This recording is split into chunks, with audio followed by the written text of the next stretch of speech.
Well, hello again, everybody. Welcome to Aquarius Rise in Africa, where it's very windy, and I think has been for the past 3 days. So I'm happy I haven't blown away yet entirely. But here we are, Magical Monday with a Morné and a BRICE. It's so lovely to have you back, Brycey. How are you? I'm Hello, good. Morné.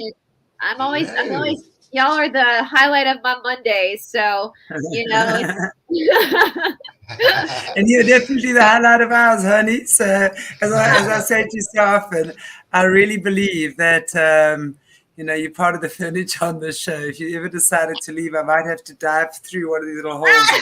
I'll never know.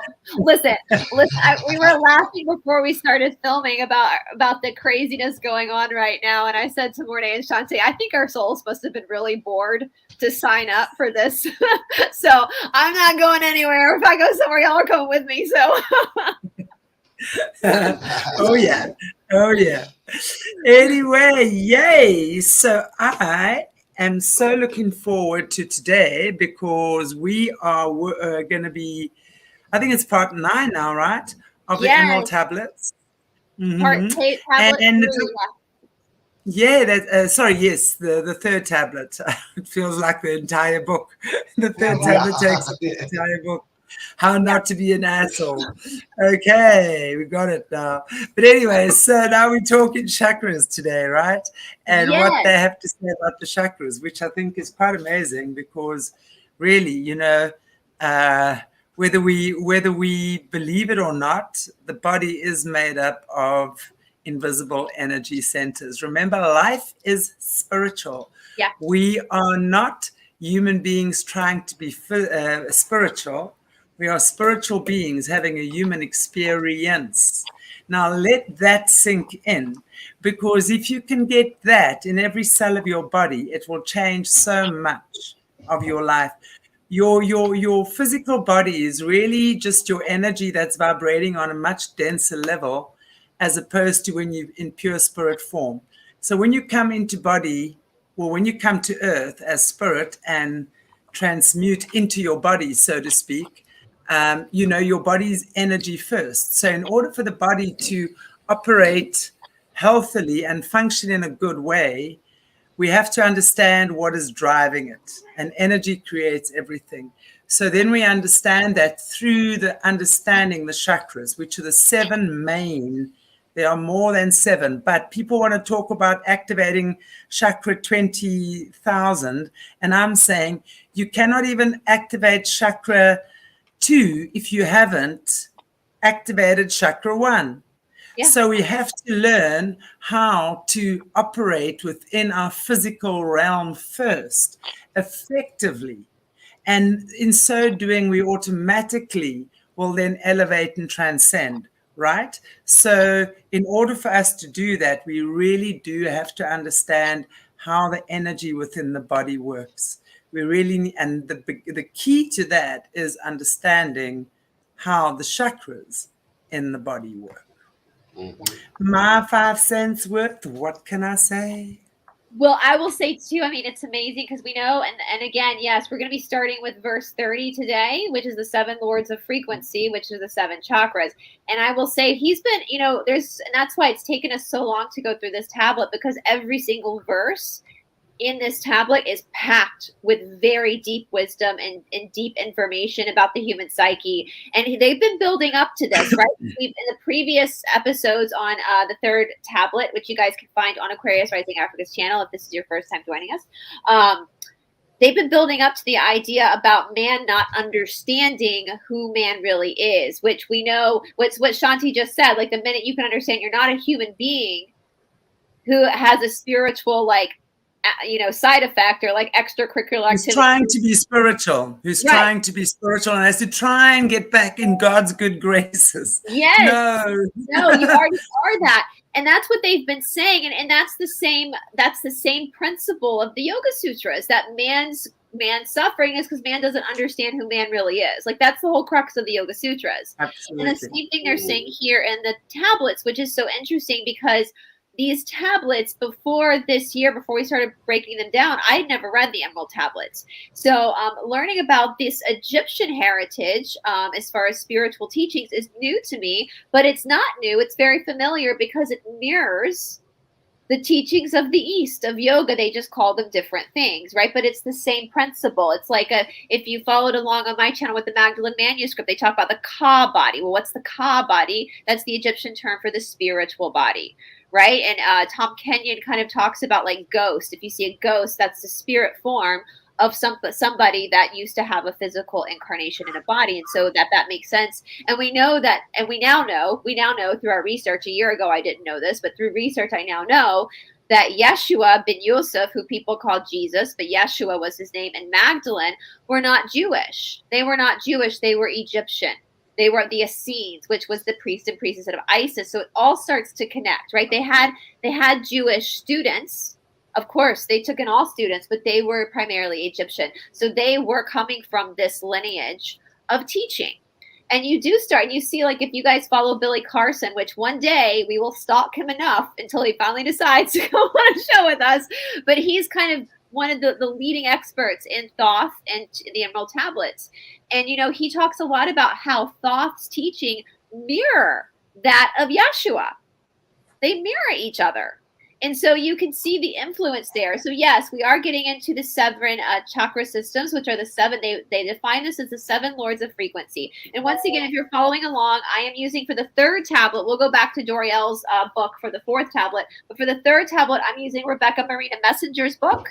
I really like her translations because she does bring in the feminine aspect of this as well. And if you get her book, she also has journaling prompts. So, you know, we know that with the Emerald tablets, we learned on the very first tablet, the more you read the tablets, the more they vibrationally kind of move into your DNA and activate your DNA. So that's kind of cool that she's created like journaling prompts for you in her book as well, because you can go back and privately go through them yourself as well. So tablet 3, verse 30. So the original translation was, before the lords of Hidden Amente learned I the wisdom I give unto men.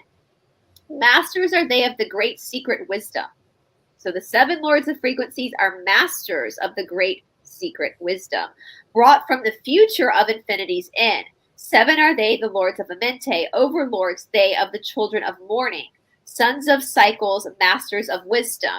Formed are they that they are the children of men. 3, 4, 5, 6, 7, 8, 9 are the titles of the master of men. So Thoth's commentary in modern English. It was from the lords of Hidden Amente, a place of power and renewal, that I, Thoth, learned of many mysteries.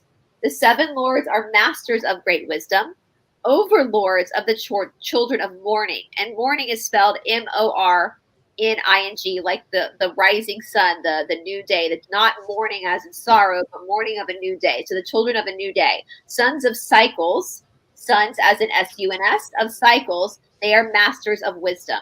Their 7 overlords, or these 7 overlords, are not formed as men, but composed of frequencies of light and vibration.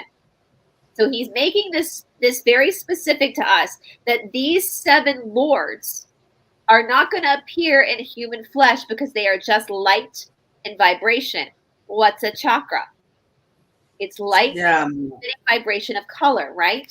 And they are part of they overlord, so they kind of rule, in a sense, rule the children of men, because we know that when a chakra is imbalanced, what happens? It displays itself onto the person. This person is going, whether the person is aware of chakras or believes in chakras or not, if that Muladhara is out, there's something that's going to be a cause and effect. There's going to be a karmic reaction to that in their life, which is not, that's why in yoga we call karma your work. It's not something to be afraid of. It's just where your work is. It's okay. So you have a karmic resistance to this. Now let's look into it. Let's work into that. Let's lean into that to heal it. So that's kind of what he's saying. Can I just add to that, if you don't mind? You know, the way I like to explain that as well, the chakras, is like, you can see your spine as a stem, right? The stem, I mean, we are human beings, and we really just plants with much more complex emotions, and that's my cat. There she is. Hello, baby. Hello. Oh, Gaia, gorgeous. it's my show. She's sitting facing me on the other side of my laptop, so you can't see, but she's super cute. Anyway, so if we look then at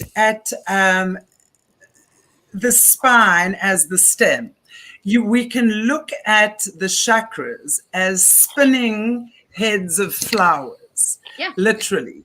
So the root chakra will point down. And what happens is when it's spinning in harmony, in full, beautiful, harmonious effect, it spins, the root chakra will be spinning predominantly right because it's masculine. And it spins at the speed of light, okay? So what it does is it clears the energy in the atmosphere around it.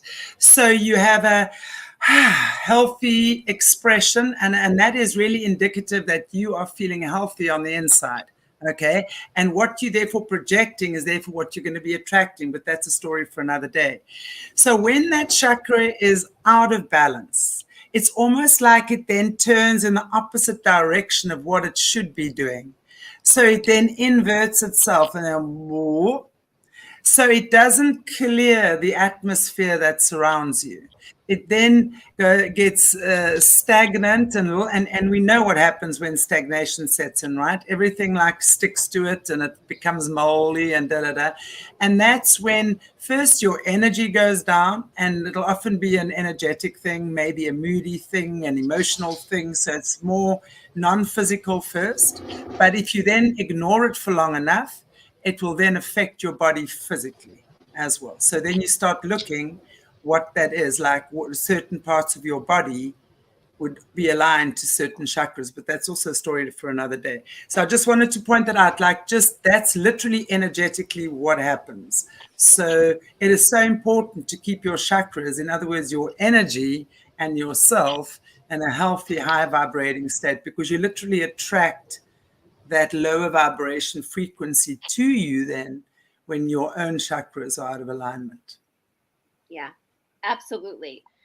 They go on. So yeah, absolutely. And I think most people watching right now are pretty familiar with the chakra system, but if you're not, you can just Google and see the images, and Shanti's right. It moves up we know that we have these nadis. So the spine is very important in yoga, not just because of the spine, but because there is this nadi, this channel of energy called Sushumna.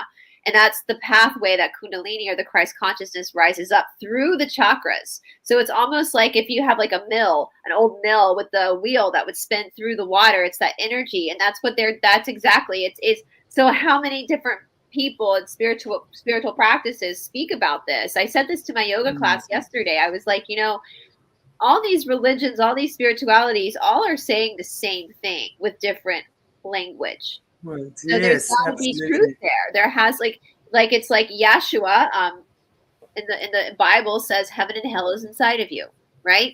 Well, you look at the Hindu faith, Krishna, who was Govinda as a child, ate the dirt, mother cleaned his mouth out, saw the whole universe inside of him. They're saying the same thing.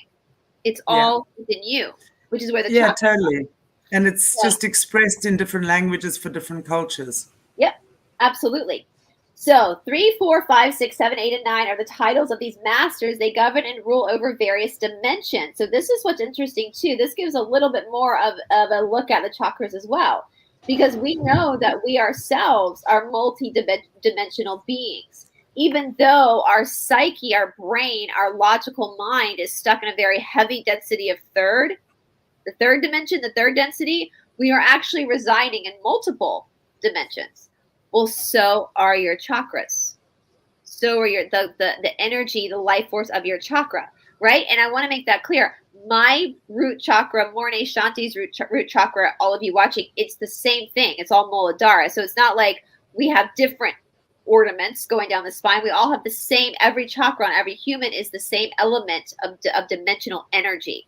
All right, so that's what they're getting into. So their names and frequencies are. Now, I hope I'm saying this right. I don't know, because this is my first time seeing the Egyptian names for the chakras. So I know people get funny about pronunciations. I will totally be fine being corrected with this. Yes, Thoth is said many different ways. We've covered this. But The three, so three, the third dimension is Untanas, and we're going to get to which chakra aligns with these in a minute. Quertus is 4, fourth dimension. Chantelle is 5, fifth dimension. Guyana is the 6th dimension. Hurtal is the 7th dimension. Simvata is the 8th dimension. Ardal is the 9th dimension. These numbers and frequencies represent the dimensions and powerful frequencies therein. This is why the number begins with 3 instead of 1. 3 is the third dimension with its own frequency. This also goes back into the Law of One, which is a book that I truly enjoy. And I know a lot of people enjoy because it's a very scientific look at spirituality. And the third, so we look at first density, second density, third density, which is our planet, is the density, that's when we get into the density of choice, right? Because we're now in polarity. So now we have choice. Now we have friction. Okay, and so that makes sense to me that they start with 3 because it's its own frequency. Where first density, so if a first density object would be like a plant. A plant is just going to plant. It has a consciousness, it has an aliveness to it, but its understanding of consciousness is not that of a third density being. A plant's going to do what a plant's going to do. It's going to have faith. It's going to trust. There's no choice, right? With animals are seen as second density. Some animals, I think some animals are higher density, but animals are just going to animal. They don't, they live off of instinct, right? They live off of instinct. They don't hold grudges, although I think my dog holds a good grudge. So, Have you ever lived with a cat? Yeah. And Ross talks about with second density. So we see this like in the animal kingdom. And there is like just as humans become older souls and start to move up in vibration, so do animals. So this is according to the Law of One. So there will in consciousness be a difference between like a rat and a dog. According to the Law of One, in order for a second density being to graduate to third density, to become human, to move up in there, because we all started as like a plant. Like we all started in our souls at the beginning, right? They have to understand unconditional love from a higher density being. So all of you guys who have fur babies right now, you're showing them, part of your soul contract with them is to show them that unconditional love from a being that has a choice to love them. And that is giving them the understanding, the conscious understanding of what love is. That's why animals get so protective of their owners, because they're starting to have that understanding of choice. Right. And so that's what Ross says, right? That's according to the Law of One. So I thought it was interesting that they start with the third dimension, because that is its own frequency. It's its own polarity, right? So that matches the Law of One. That matches what the Law of One is saying. So each of the 7 lords have their own frequency, yet they work together as one unit in their capacity to rule the spheres and dimensions. So we know the chakras are supposed to be working together as one. And as Shanti said, if Muladhara is off, they're all off, right? Because they all work together. They all work together to support each other. Where one is inactive, one might be overactive to compensate. It's you and it's your choice. That's where we have that polarity and that frequency of choice, where we can now sit down and work on ourselves and make that decision to work on ourselves in order to then open that and move that energy in a more helpful way, right? So Shishat contributes her wisdom. Having a panel of overlords, each with his own power, yet working together as a whole, ensures fairness and equal powers in all of the other dimensions. Okay, you may call upon all of these frequent lords to be assistants to you. They can relate to the human chakra system. So they start with the crown chakra. So they start with Untanas is 3, which is the crown chakra, and that's spelled Untanas. Untanas. That's 3. That's the crown chakra. Aquarius is the third eye chakra. Quertas. Quertas. Chantelle is the third chakra. Chietal. Chantelle, and that's the 5th dimension. Guyana is the heart chakra, Anahata in Sanskrit, but Guyana in the Egyptian heritage. That's the 6th dimension of the heart chakra. That's Goyana. Hurtal is the solar plexus, Manipura, the solar plexus. That's the 7th dimension. That's spelled Huertal. Simvata, spelled SEMVETA.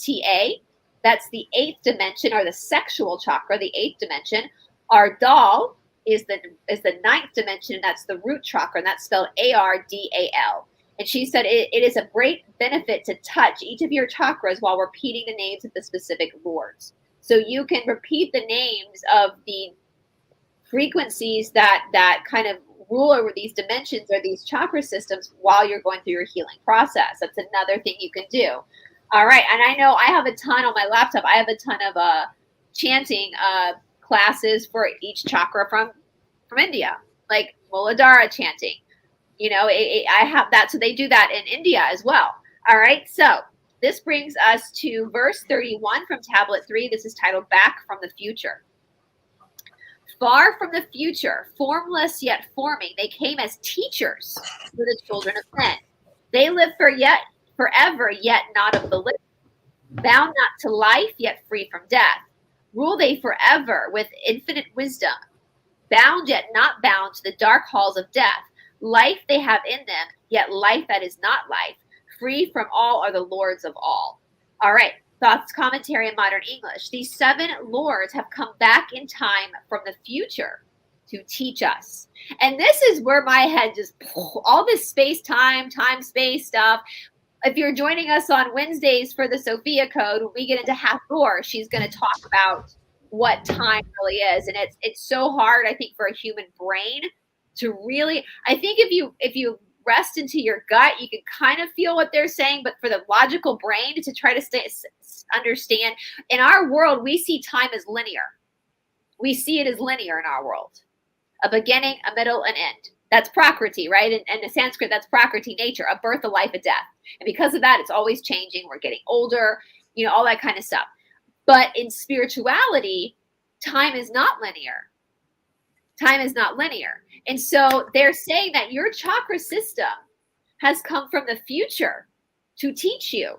So it's literally elements of you from the future that are coming back to teach you now in this moment. And we see that with the Hathor too, because she says all of your past lives and your future lives are being lived at the same moment in time.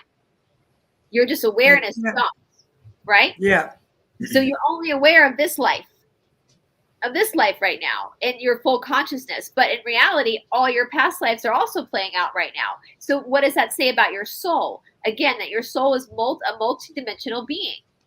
It's also living out lives in other planets, you know, and I know that that's so freaking hard for a third density brain to understand. I mean, I talk a lot about the Cassiopeians, which is Cassiopeians is a channeling board that Laura Knight channels, and it's connected to the Law of One. And they've been literally spot on correct about everything that's been happening right now. It's very fascinating. They don't sugarcoat things, but they're us from the future. When they ask the Cassiopeians, who are you? They're us in the future talking to us now. And they'll tell you enough, but they won't tell you too much because they want to respect the free will of the now moment.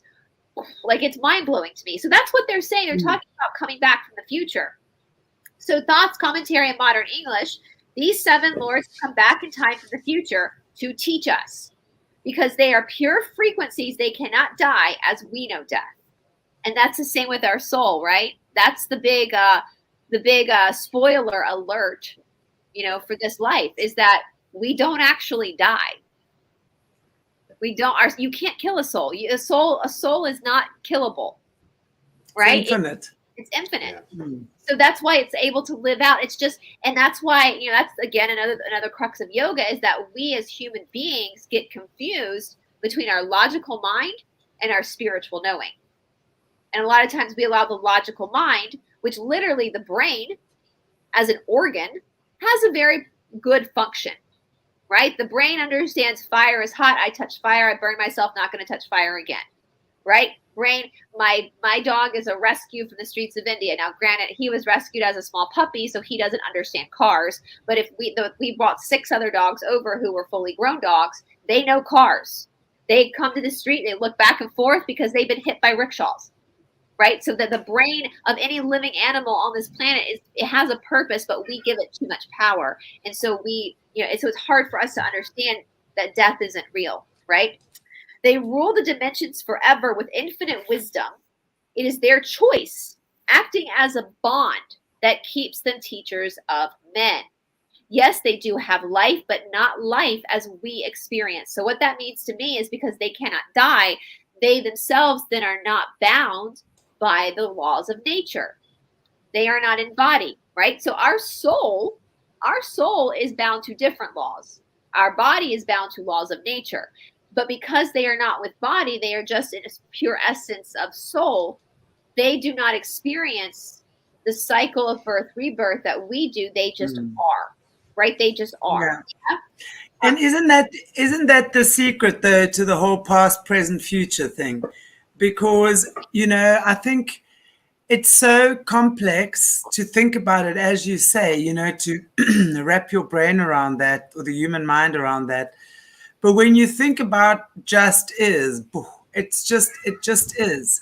And here we are co-creating with our divine source, because really we are God in motion. We have to understand that as well. So we're just experiencing, as you say, past, which might have been and maybe still is, as well as future, which might still be or maybe not, depending on now. So the only time that you have is now. Yeah. And, I think anyone who's read like just Eckhart Tolle's books, The Power of Now, he explains it beautifully. Just to be in this moment, because in this moment you are safe. Yeah. And that is all that matters. And when we get that, it's like all your chakras align. Everything aligns. Everything aligns. And that's the beauty of being in this moment, knowing without trying to dig it up, I'm creating, I'm uncreating, I'm recreating on every level, all at the same time. But does it matter? No. Right now, I'm here enjoying myself. Yeah, I That's agree. the way I look at it. And as somebody who's struggled with anxiety issues myself, we call it in Ayurveda, it's called Vata derangement. Anxiety is, I love Vata derangement way better than anxiety. I think if you want to scare off a person that's stalking you, just say you have Vata derangement. They won't. It just means anxiety. That's all it means. But I have to remind myself, I have to, because I get so worked up about certain things to come. And I I've heard it said once that we're not afraid of the future. We're afraid of the past repeating itself. That's what we're afraid of. And so I have to do these exercises. It's based off of a Japanese form of meditation. And I do this with myself a lot because I to try to bring myself right back to this moment.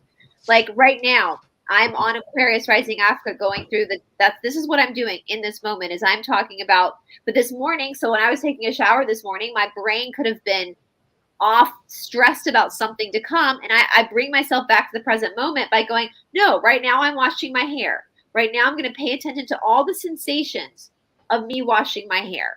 And it really works. Or like if I'm making lunch, instead of thinking about something in the future that hasn't happened yet, no, bring myself back to the now. I'm cutting a carrot right now. I'm just cutting a carrot. Look, I'm cutting a carrot.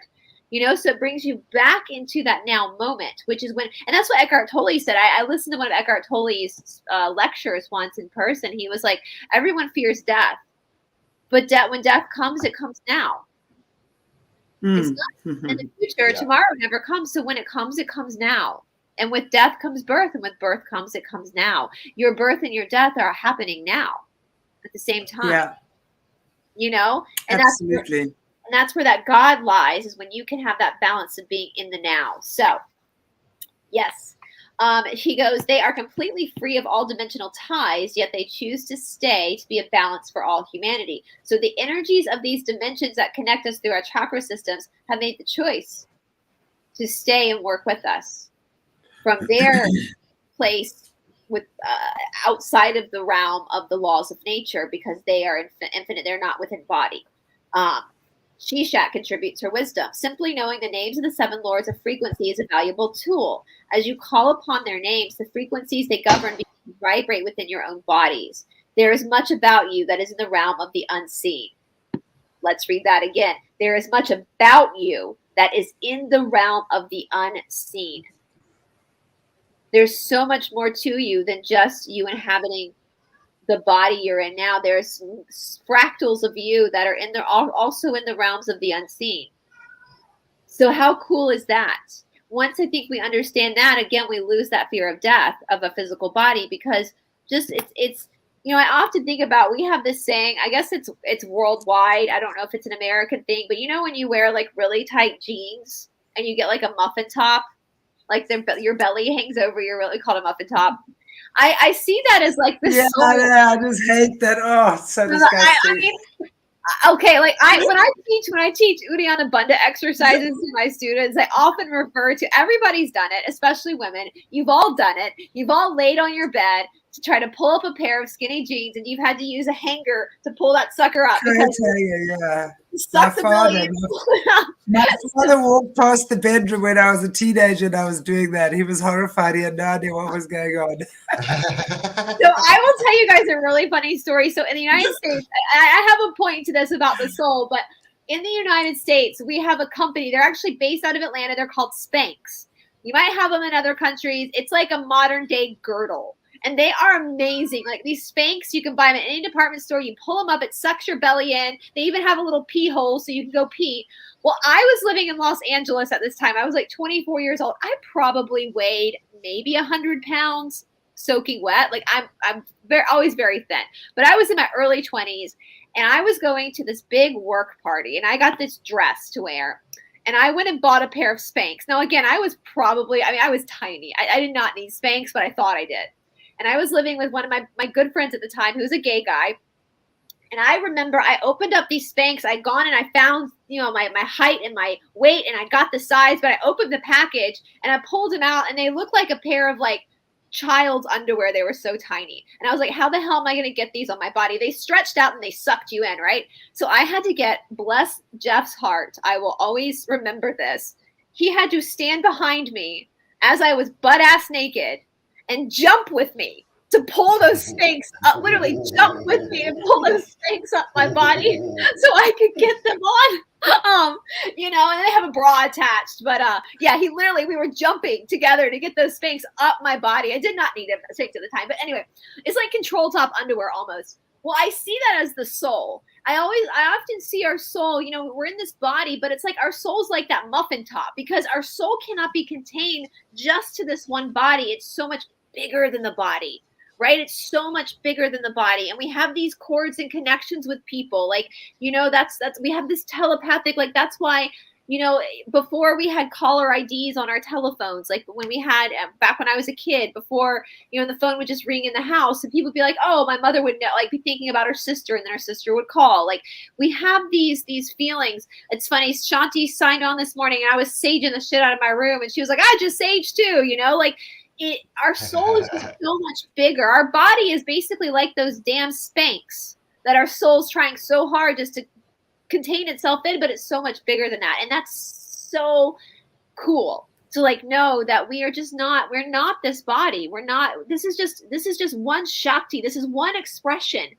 And if we look at the fact that it's all happening simultaneously, all of our past lives, our future lives, our soul's in so many different dimensions of expression right now, learning itself. And that's the master class, right? Is that your soul is that master being. And these beings of frequency are here to assist that soul on that journey. And we know we have enneagrams, or we know we have a reaction from things we don't remember, like past life stuff. We know we have even stuff from this life that we're still working through to cause that friction. You know, and that's what's the polarity, is that choice, that friction. So it's just really cool. I just think that's such a cool concept. But she goes on, becoming more aware of your frequency state at each moment is a sign of your evolution. You need not understand it with your logical mind. So it's a sign of your evolution. And I've said this to people before. Sometimes I think we need to have like all the answers right away. But sometimes just acknowledging that there's a Muladhara imbalance, just making that acknowledgement is a step in the right direction. Instead of trying to fix something with a logical mind, we go, okay, I had a long conversation with my friend Cindy from Sacred Guard about money. Money is a huge, because she does healing work. Money is a huge Muladhara issue. People have very extreme views on money that affect that root chakra, right? So there, it's just acknowledging that is the step in the right direction, and going on that journey to heal is where the wisdom comes in, right? She goes, be open to understanding and more will come to you. The 7 lords came back to you from the future to teach you in the ways of frequency and light. Call upon them often for help in adjusting your frequency to higher and higher realms. Relax and let this be easy. Do not fret or overanalyze, because I am someone that would have lots of derangement. I will overanalyze the shit out of anything. So she's saying don't overanalyze. Just let it be. Like, just be there with it.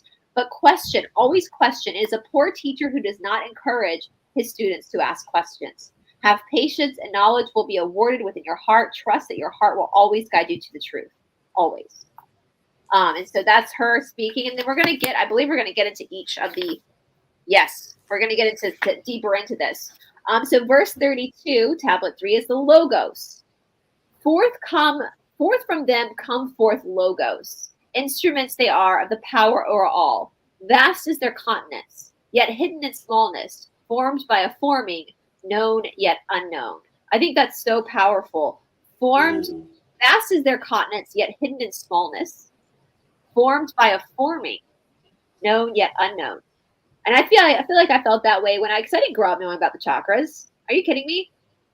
We didn't learn about chakras growing up. My parents didn't do that with us. We went to Sunday school. We went to vacation Bible school. We didn't learn about that. I learned about this stuff on my own, as a seeker, as an adult.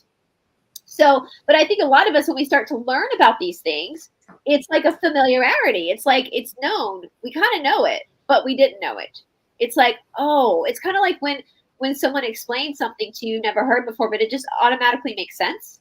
And you don't know why it makes sense, but it just resonates that that's truth. So Thoth's commentary in modern English. From the 7 lords of frequency came forth the principle of divine reason and creative order. These lords of frequencies are instruments of power over all things in this and other dimensions. That shows you how powerful your chakras are. They're so small, yet so vast, yeah? Although they are great, it is only as one seeks them in the stillness of the heart that they may be found, going inside. They sometimes take on forms of existence as needed, yet much unknown wisdom is still to be revealed. Shishat contributes her wisdom.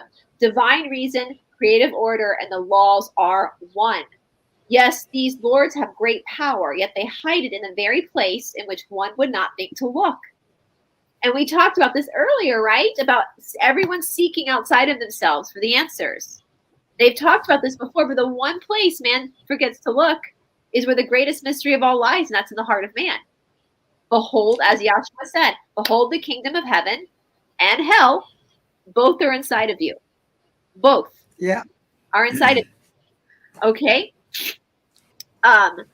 Within each human is a set of genetic materials that can be activated by reciting the names of the Lord and calling forth their powers. So we talk about vibration, like they're vibrational, right? That they're light and vibration. Well, words are also vibration. That's the Ayurvedic law, right? Ayurveda medicine is ruled by 3 principles. It's breath, food, and sound. Sound, speaking, words. So chanting, all these things, they can be formed. So that is, she's saying you have this set of genetic material and they can be activated by the vibration of sound, right? And so what is this a representation of? Well, we see this, we've talked about this all the time. The Shiva Shakti, the Purusha Prakriti. The body is the soul expressing itself. So when you, even the Bible says, God said gave the word and the word was good. Like even, so you are setting forth to actually bring awareness to the genetic material of your body that's around this cycle of energy, if that makes sense. This is an incorporeal power that cannot be used for evil. It cannot, so you cannot use this for evil, they're saying. We know they try to. We know the other side tries to. Cannot be used for evil. The law of vibration is alive in them and it is alive in you. She goes through the law of vibration again. All particles of all substances are in constant movement. The lords may appear as human for a cause. Their vibration are always in movement, even as they may appear to be still. Okay, this brings us to, now we're going to get into each individual chakra. All right, from their perspective. And they're going to start with the crown and work their way down, whereas we normally start with the root and work our way up. So I think it's kind of cool that they start this on tablet 3, verse 33. So 333, which is the number for the Christ consciousness, right? I don't think that's a mistake. I don't know what you guys think, but I don't think that's a mistake. Do you? So Thoth is quite smart. So 3 holds the key of all hidden magic. The power of 3. Creator he of the halls of the dead, sending forth power shrouded with darkness, binding the souls of the children of men, sending the darkness, binding the soul force, director of negative to the children of men. Thoth's commentary in modern English. The Lord 3, so they call it Lord 3, or Utanus, the crown, holds the keys of hidden magic for this dimension. For humanity is still in the 3rd dimension. So this crown holds the keys to an upgrade, to the hidden mysteries, right? Because we are still down here in the 3rd dimension. Lord Utanus is associated with the crown chakra. Yes, Utanus created the halls of the dead, which refers to a place of resting and rejuvenation. This is not a hellish realm, as some suppose. This is referencing to a place that lies between, or the other side. He may also be referred to as the angel of death. Yet fear not the angel of death, for he takes you safely to a place of rest. You will always be reincarnating until you evolve to a place of knowledge. This is his hidden magic, realizing that you can request all this lifetime's memories to be brought forth into the next. All right, that's major. So what's he saying? And this is all associated with the crown chakra, this vibration of energy, the angel of death. Don't fear death. For when it comes to the body, you are going to be taken to a place of rest before you rejuvenate and come into a next life. And you can request through the crown chakra for all memories to be restored in your next life. Well, let's think about that. If we just established that all lives are playing out at the same time simultaneously, but he's saying here you can request for your next life to remember these past lives. What's he really saying? It can happen now. If you understand the crown chakra at a deeper level, you can start to now unlock hidden memories. So I think that's really because the crown chakra is really your connection to the divine. Yep. So when the crown chakra is vibrating open and harmoniously, you're going to get your inspired thoughts. You're going to get clarity. You're going to get ideas. And depending on how the rest of you is operating, that depends on how well you integrate or hear or act upon. It's always up to us to act upon. But that would then be, that infiltration of thoughts, ideas, inspirations. Yeah. Shisha contributes her wisdom. You can request to spend your next lifetime on a planet of your choosing. I laughed when I read this for the first time. You can request. She's like, listen, y'all, you can actually request to spend your next lifetime on a planet of your choosing. This is also a hidden magic. Take more care when choosing them that next lifetime and what you desire to experience therein. Many are so hungry for growth, they forget to give themselves a lifetime of ease somewhere. The earth plane is one of the most difficult of all the realms. Choosing too many difficult lifetimes in a row can cause burnout quickly. This is one reason many white lurkers today feel like giving up. I thought that was so freaking fascinating because if you, again, reference the law of one, the law of one talks about this as well. And that sometimes when we want to come back to what we're doing when we really come back into life is where what they call is we're just refining our soul. We're going through experiences so our soul can refine itself. And so if there is an area of the soul that needs refining, we can sit down and plan out like a syllabus, right? Like a school. Like we want to come, we go, we say, you know what? I want to go back to earth because there's something about my soul that I've noticed needs refining. So I need to go back to earth school, and I need to have these situations happen to me so that I can refine this part of my soul.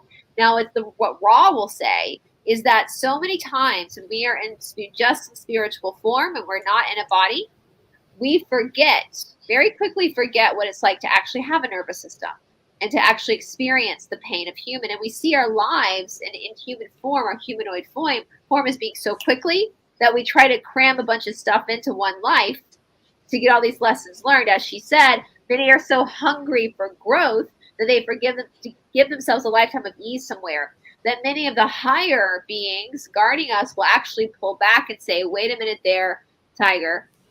I don't think you need to have all this happen to you in one life. You're forgetting that this is going to be intense. Like, you can't get raped 20 times and have a house fire and have all, like, they're basically saying this is too much.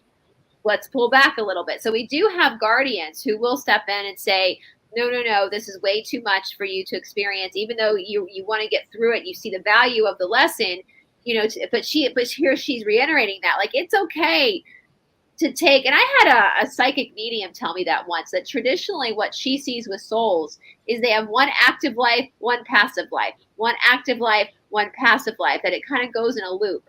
And so the next life will be more passive for everything to integrate from what has happened in previous lives. Who knows? But I thought that was so interesting that this, again, is mirroring the law of one. The law of one is saying, like, hold on there, Tiger. Like, your soul's never going to die. So what's the rush? What's the rush? Take it a little slower, So this brings us to verse 34 of tablet 3. 4 is he who loses the power. Lord, he of life to the children of men. Light is his body. Flame is his countenance. Freer of souls to the children of men. So this is what we're talking about here. Qutarus, as they say. I hope I'm saying that right. Spelled Quertas. Qutarus. All right. Qutarus is the lord of the 4th realm. He is associated with a third eye chakra. In almost every plane of existence, there is a savior figure. In Christianity, this is the Christ. In Buddhism, this is the Buddha, of which there are many. In Islam, this is the Prophet Muhammad. In many religions, there are savior figures. And they say savior figures in quotation marks. All savior figures have one aspect in common. They set free the souls of men and women who believe in them, which I don't necessarily fully agree with. I think you got to save yourself. But they teach you, right? We know that Yeshua and Magdalene taught something called the way. That's in a lot of the missing gospels. They taught their curriculum, if you will, for lack of a better word, was called the way. And it was the way to your own salvation. It was the way to your own rising of Christ consciousness. But basically the same principles that we see in yoga. If you read Magdalene's gospel mirrors the Yoga Sutras. She even talks about the 5 obstacles of the ego, or the false sense of self, which in yoga we call the kleshas, right? And so they're teaching you the way to liberate, so you can liberate yourself. Shishat contributes her wisdom. Thoth has spoken well in the 4th Lord. I would add this. There are many humans who act as savior figures for the good of mankind. They are often raised up to the position of sainthood. This is an example of how one can evolve in giant steps here on this planet. However, please note that many of these savior figures who attained sainthood suffered greatly in their lifetime. Often it was not until long after their death that their gift of humanity was recognized. And once again, I have a very different view on this. Very different view. I'm very skeptical of, it seems like any of the people sainted by the Catholic Church were actually Satanists, including Constantine, who was very open.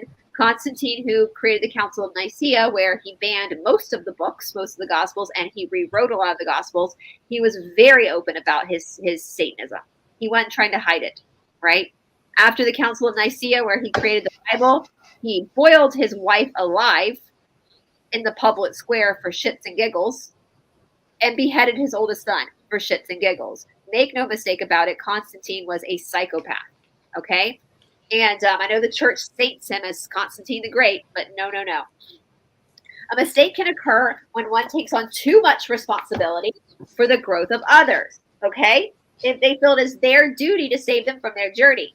It is important to always respect the soul plan of another. You may think you know for sure what is good for someone, but like to make them over into your mold.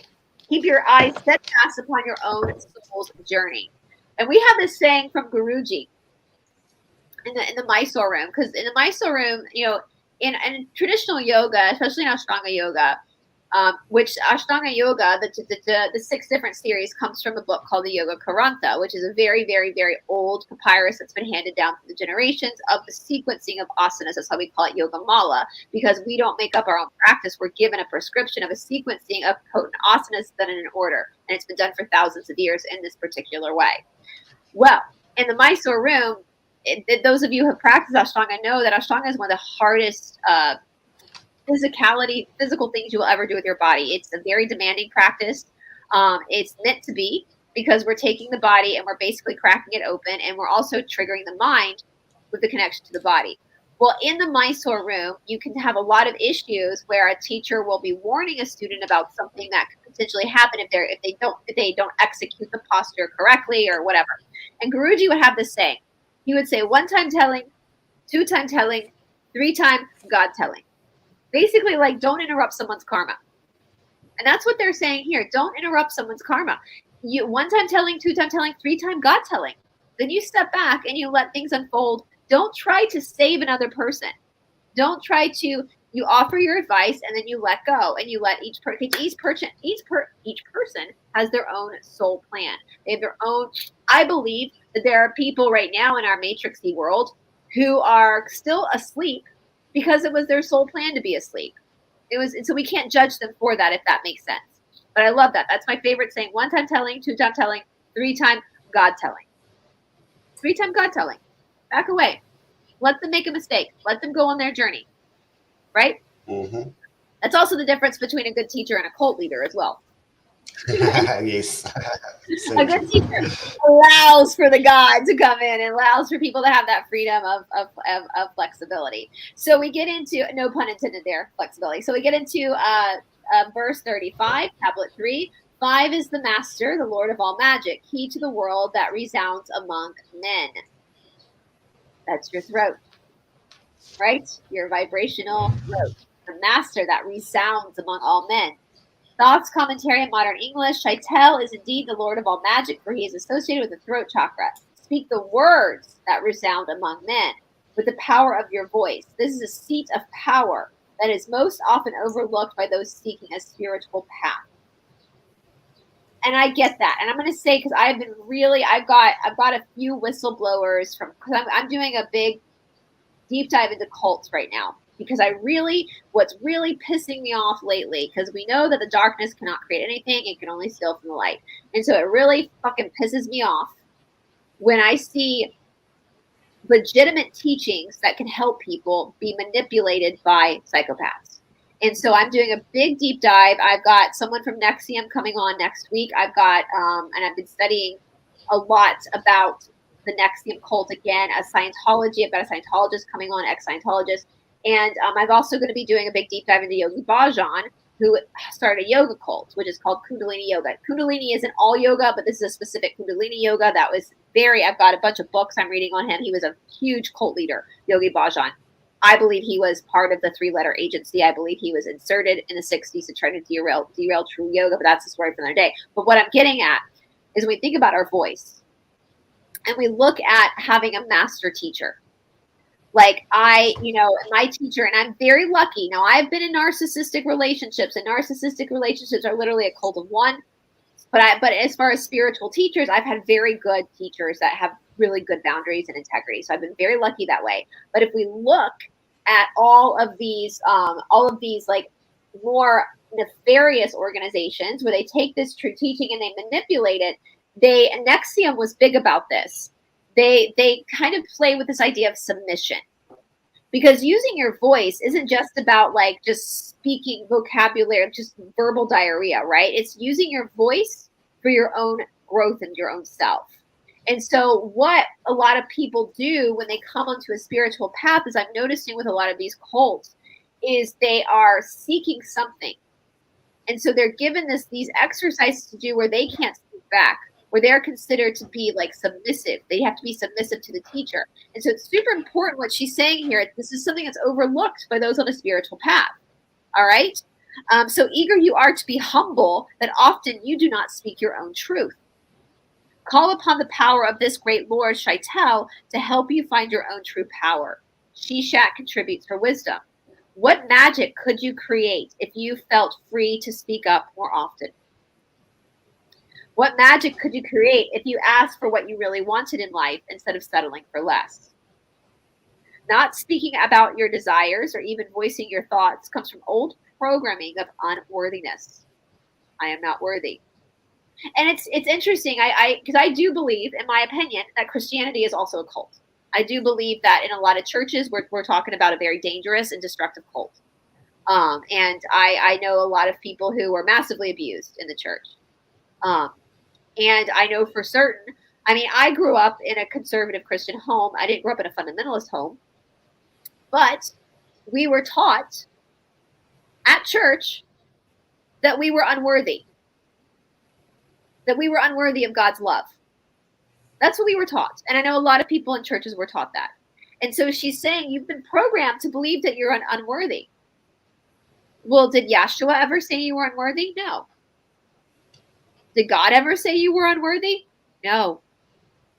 So there's these programming that we're and I think a lot of religions play on that. And it's a cult tactic. It definitely is a cult tactic. It's a malignant narcissist. What they'll do is they'll make you feel dependent upon them, that you are dependent upon something outside of yourself for validation. And so she's saying here, this is old programming of unworthiness. You are so fucking worthy.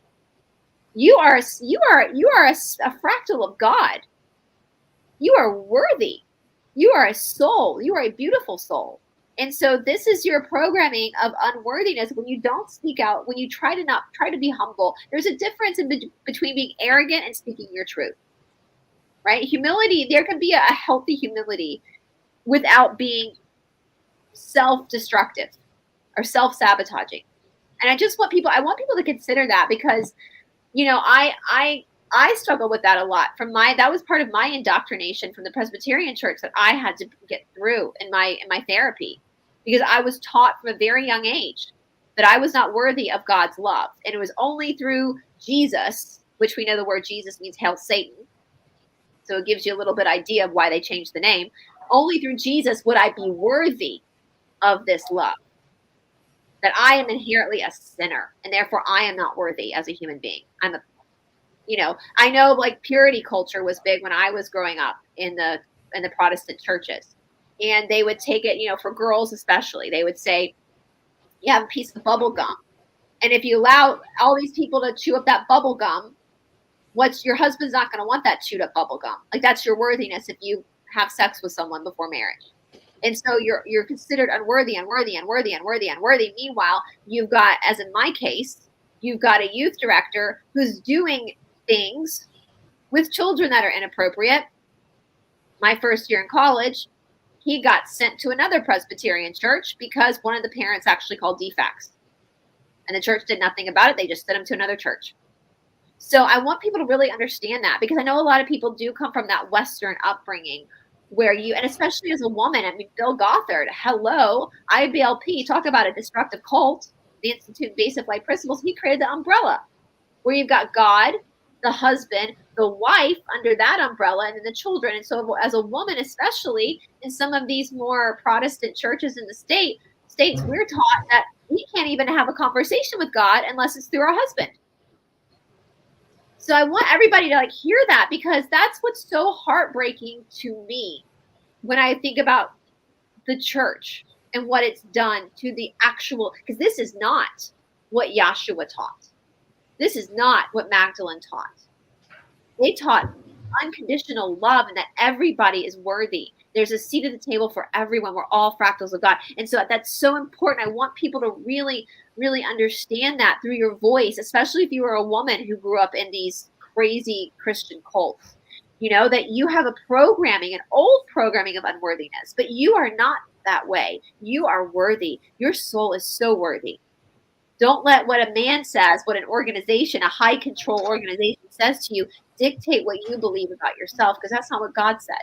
Okay, so I really want to, she goes, as you release the bondage of your throat chakra, you will find yourself experiencing more and receiving more of what you desire in your heart. And an exceptionally good exercise to open your throat chakra is to chant Chantelle several times a day, very loudly, then switch to chanting his name several times very softly. Play with this exercise until it becomes fun for you. Each time you call upon the name of this Lord, your own power gets stronger. And so I often tell people, so I live like right in the middle of a city, and so my neighbors would hear me if I was screaming Chantelle like in a loud way, you know, go sit in your car and do it. But that's kind of a fun exercise to find that voice, to find your voice again, you know. And I think so she has also, so again, once again, if you guys get the book yourself, you're going to find that some of these chapters, again, they're writing exercises and things you can do at home to help with this. So I guess that's a good place to stop for next week. Yeah. Yeah. We pretty much on an hour. Mm-hmm. Yeah. I enjoyed that. Thank you, BRICE. I really enjoyed it. It's super interesting. I'm learning right along with you guys, and it's so cool to see another heritage and cultural perspective on something we study as well, you know. And so to get that more of that, like I don't know, just a deeper understanding of what these little points of energy are. Absolutely, that's so important, most definitely. Okay. Well, I think we shall call it a day. Thank you so much. We will be back with BRICE. Thursday you and I are doing Sophia Code on Solutions with Aquarius Rising Africa. So we shall see you there. Did I say Wednesday or Thursday? It's Wednesday. Wednesday. Did I say Wednesday? No, you said Thursday. Okay. Why did I say Thursday? That's what I thought. Wednesday, but yeah, in usual time. So for those of you joining us for the Sophia Code, get your copy. And look forward to that. Okie dokie, everybody. Thank you so much for joining us. And wish you a beautiful rest of your day to you Yankee Doodle Doos there in America. And to our staffers over here, we will be snoozing so shortly. No, it's only 5 o'clock in the afternoon, but it's our evening. So enjoy your day, enjoy your evening. God bless you all. Take good care of yourselves, and we'll see you in a few days. Thank you. Cheers, guys.